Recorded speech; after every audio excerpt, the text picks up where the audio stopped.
നമ്മുടെ 10 പൂക്കളിൽ നിശാഗന്ധി 2 ഇവിടെ വിരിഞ്ഞിട്ടുണ്ട്. ബാക്കി മൊട്ടുകളാണ് ഇത് വിരിയാനുള്ളത്.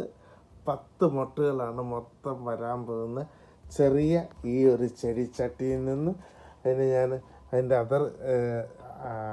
ഇതുണ്ടാ അപ്പുറത്തെ സൈഡിലും ഒരു പൂ വിരിഞ്ഞിട്ടുണ്ട്.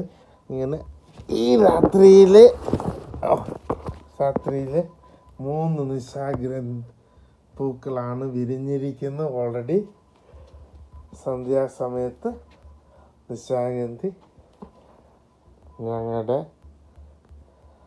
നിശാഗന്ധി. Thank you. കാരണം മൊത്തം 10 പൂവാണ് വിരിയാനിരിക്കുന്നത്. ഇനി ബാക്കി അങ്ങനെ നിൽക്കുകയാണ്.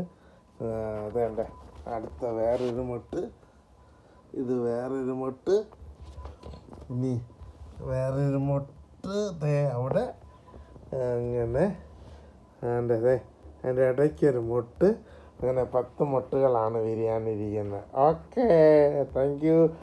ഞങ്ങളുടെ നിശാഗന്ധി ട്രീ കുഞ്ഞു മരം വലിയ പൂക്കളുമായിട്ട് വിരിഞ്ഞ് തുടങ്ങിയിരിക്കുന്നു. Thank U.